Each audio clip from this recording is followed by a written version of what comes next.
What's up, guys? Welcome to Daily Dose of Reddit. This is your host, Zach, and today's subreddit is r/IDontWorkHereLady. Crazy Karen screams at me in the middle of Walmart. So, I work at a rent-to-own furniture store right down the road from a Walmart. So, come payday, I usually go straight to Walmart after clicking out. Our uniforms are made up of black pants or jeans and various blue shirts. However, our shirts have the company logo embroidered on the top left near the collar. I've been mistaken for an employee a few times, but most people just laugh it off when I tell them I don't work for Walmart. Yesterday, though, this Karen wasn't having it. Last night, I was finishing up some last-minute Christmas grocery shopping. I hung around in the electronics section for a little while, waiting for an employee to come help me as I've been interested in getting a new phone. But it's the holiday season and they were absolutely swamped. No big deal. I go to push my cart, filled with a few presents and groceries, and I honestly just want to get out of there because the customer traffic is getting to be a little too much for me. Thanks to my crippling social anxiety, I don't do crowds. I'm trying to gently push past this woman, but her and her cart are right in the middle of the aisle, taking up as much space as she possibly could, and I barely ding the corner of it. "Excuse you?" she says, reeling back and regaining her balance as if I hit her with a brick. Sorry, I mumble. I try to push past her again. "I've been waiting here forever." She's been waiting there maybe a minute. She certainly hadn't been there when I just got there a few minutes before. "There's a video game I need you to get for me." In case you don't know, Walmart keeps all their video games in locked glass cabinets and you need an employee to unlock it for you so they can grab the video game and immediately bring you over to the checkout. The same for controllers, consoles, and accessories. I point to the logo on my shirt. I actually don't work here. I'm at company name. The Karen sighed and tapped her foot. "I don't care if you're on break or whatever, just get me video game." "I can't. I don't work here. You'll have to get an employee." "You are an employee," Karen says, getting louder. "No, I'm a customer, shopping, just like you. I'll be going now." I try once again to push past her. "I know the manager of this store and they won't be happy to hear that their employee is being rather disobedient." This woman rammed her cart into mine to stop me from walking beside her. Instead, I try to turn around and leave that way. She's not having it. "I demand to speak to your manager." I'm on the verge of crying at this point. I just want out of this situation. My manager is at home and I don't work here. I just want to check out and go home. This is what sets her off, and when the screaming begins. "I just want video game for my son. It's for Christmas. Why do you want to ruin Christmas for me and my family?" I'm sobbing now. I can't handle people raising their voice at me. "I don't work here." I cry at her. "Yes, you do. Get me video game." One of the employees in the electronics finally got through the line of people they were checking out and came over to investigate. He looks at me, sobbing like a child, and then to the Karen, and his shoulders slump, like he knows what's going on. "What seems to be the problem here?" he asks me. I try my best to explain that this crazy bench is screaming at me and somehow thinks I'm an employee, but I'm blubbering and I can't get out too many words. So Karen takes it upon herself to tell the employee what happened. "Your coworker here is being extremely rude. She's been cursing at me and slammed her cart into mine several times to get me to move. I asked her to get video game for me, but she just told me to F off." "No!" I yell, but that's really all I can manage to choke out. The employee looks down at my shirt and sighs.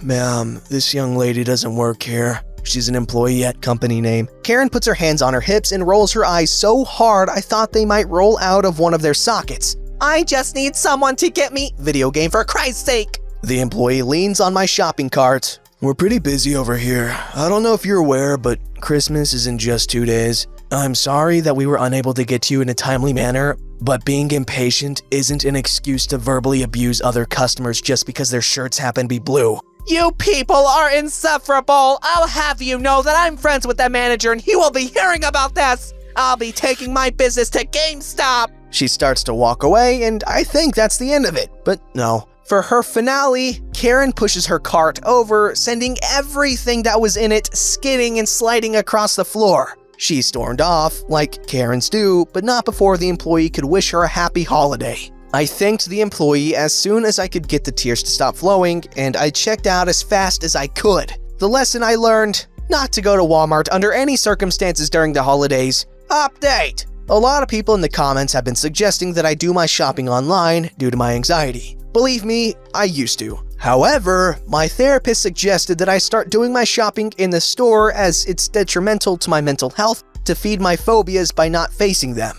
Other than work, I don't go out much, but I've been taking baby steps to do in-store shopping, and every once in a while, I step out of my comfort zone to go see a movie or something with a very small group of friends. First off, good on you for putting in that effort to, fight your anxiety as opposed to submitting to it. I know how hard, stuff like that can be. So yeah, good on you. And also, I don't have much to say, but I'm just gonna guess what store she worked for. Is it Rent-A-Center? This story's called My Dress Shirt Got Me Fired and Almost Kicked Out of a College Club Fundraising Banquet. This story takes place at the University of Michigan in Ann Arbor during the 2015-2016 winter season. My childhood best friend invited my girlfriend and I to come visit him in college for a weekend. He moved into an apartment-style dorm by North Campus at the beginning of that school year. Courtyard for those familiar. His apartment had some space in the living room, which made it easy for people to come visit and stay overnight. The trip itself was amazing. We caught up on a lot of lost time, toured the school, downright beautiful by the way. Sorry, not sorry, Michigan State. Went out to a couple of places on Liberty Street, got wasted at a couple of house parties. My girlfriend had a blast, and we even bought some Michigan hoodies as souvenirs at the Den store. I only wish I tried harder in high school so I could have gone there for engineering. But I digress. The main reason why we came to visit was to attend a fundraising dinner for the Michigan Polish Student Association. My friend and I are Polish. We both were part of Polish student clubs at our schools, and we would march together during the Chicago Polish Independence Day Parade every year. This particular year, his club reserved a room at the Palmer Commons. It looked like any typical banquet hall, filled with tables, a couple of projector screens, and a DJ booth with a big dance floor in the middle. The dress code for the event was formal. Dress shirt, pants, shoes, belt, and ties. I decided to wear a black shirt with thin vertical stripes, black pants, and a black belt. Didn't care for a tie. People sat down, the club leaders welcomed everyone, talked about the club, school involvement, thanked and honored key contributors, presented the charity they were fundraising for, blah blah blah, and then everyone clapped. Throughout the event, servers brought out meals and water to the tables for guests to enjoy while they were pretending to pay attention. At some point, my girlfriend noticed that all the servers just so happened to be wearing black dress shirts with thin vertical stripes, black pants, and, wait for it, black belts. You can probably guess where this is going. She got my attention, pointed out the matching outfits between me and the staff, and we laughed it off as some funny coincidence. Someone at our table even made a joke that I should get back to work and take their dirty plates back to the kitchen. We left it at that and didn't think much else of it. For context, there were maybe 20 to 30 plus staff members working around the room. Big event, maybe 200 plus guests. Most staff were students themselves working part-time to fund their college shenanigans. Apart from the 10 to 15 servers that had assigned tables to serve food to, the majority of the staff collectively handled water jugs, bussed tables, and cleaned wherever needed. I doubt they paid enough attention to know everyone working that night, and given the extremely unlikely odds that I was wearing the same exact outfit as them, made it very easy for staff to assume I was one of them. Also, for your information, the school club handled the check-in process and seating assignments for the event. The service and cleaning was handled by the school's facilities department or whatever. Bottom line, there was an apparent disconnect between the club and staff on knowing who was and wasn't a guest. No one wore name tags or wristbands, etc.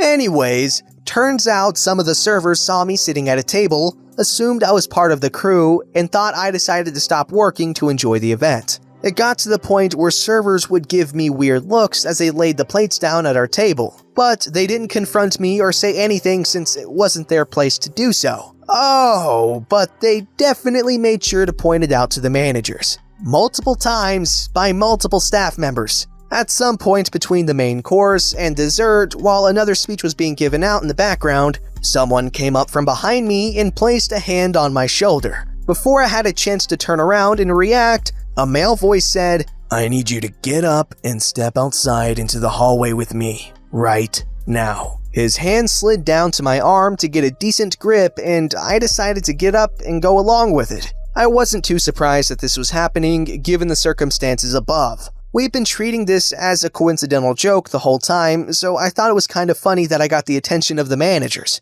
I'm 6'2", and he was about 5'7" or so, with a slim build. It looked like I had about 40 to 50 pounds on him, so I didn't feel uncomfortable with the way he was trying to handle the situation. To him, I probably looked like some tall, fit college bro that screws around all the time.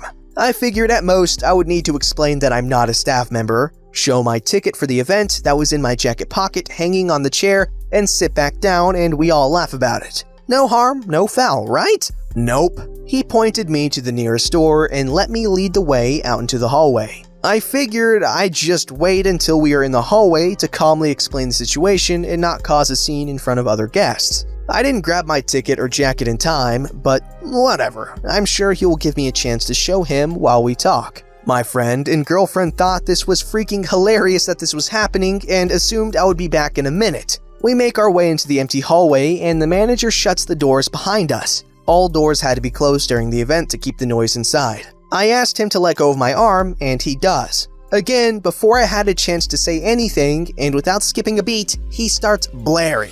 I don't know who the hell you think you are, and I don't know what the hell crossed your mind to think that on your first shift you can decide to take a break and engage with the guests. Sir, please let me... I don't give a crap what your stupid excuse is. It's common sense that staff don't sit down with the guests and engage with them. I don't care if this is just some part-time job for you while you're studying. I can replace you with 5 more students tomorrow for all I care. You show nothing but laziness, disrespect. During his rant, I noticed a campus security officer turn a corner and walk towards us. Oh, you gotta be freaking kidding me. The manager keeps going on his rant, again, not letting me speak for myself. When the officer was standing next to us, he gives his big punchline. No, you're done. Fired. I don't want you in this building. I'm going to put word in with the school and have you barred from working another campus job. You're going to end up explaining to your family why you couldn't last a single shift. Big oof. The officer takes his cue and starts to escort me to the nearest exit. The manager watches us until we turn the corner and goes back inside. I began explaining the situation to the cop from start to finish. At first, he didn't want to believe me and thought I was trying to con my way out of trouble. Eventually, he let me return to the room to grab my ticket along with my driver's license to match the names on both and prove that I'm just a guest. Some more talking later, and after my friend and girlfriend vouched for me, the officer let me be and went off to talk to the manager. I assured the cop that I didn't feel the need to press charges, and we sat back down. Everything else went by normal, and we decided to go out and drink once the formal speeches and food service was over. We came back again the following year for another weekend of fun with another banquet night. I made sure to bring a shirt no service worker would wear. Thankfully, the next banquet was in a different building on campus. I don't know what, if anything, happened to the manager. Probably nothing. I didn't care about pressing charges or making a scene. I just like being able to tell this interesting story. Well, first of all, buddy, I appreciate how understanding you are. That's very nice. Second of all, about the guy being Polish. Polish food is pretty good. It doesn't necessarily look like it, but when I went to the Renaissance Festival, they had like a bunch of Polish food there. It was pretty good. Alright, this story is called I'm Not a Doctor.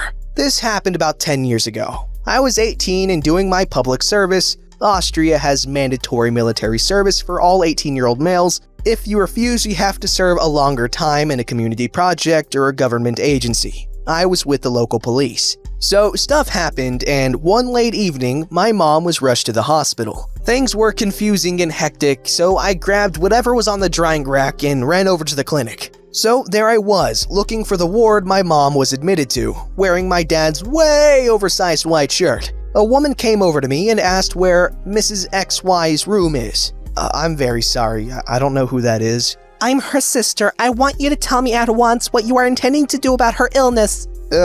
You must be confusing me with someone who works here. I'm sorry, I'm looking for my mother. Nonsense, doctor. You clearly work here. I will not let myself be sent away like yesterday. I have the right to know about my sister. Is it the shirt? This is just a white shirt, not a lab coat. I want to speak to your superior. Please do that. I'm not working here. At this point, I just walked away quickly. as I had definitely other stuff on my mind than defending my poor choice of clothing that night. Turns out, I was a bit too early at the hospital and my mom wasn't in the system yet, so nobody could tell me anything. A year later, I passed the entrance exam to medical school and now I'm in my residency. So now maybe I can help you indeed with your relatives, but not my 18-year-old ass with pimples and braces. Seriously, do I look like a surgeon? My mom made a miraculous recovery, by the way. Alright, I'm glad he added that last bit because I was actually kind of wondering. And I don't have much to say other than that, I don't have much to say on this other than that was just your standard stupid Karen. Don't forget to like, subscribe, and hit that bell to never miss an episode.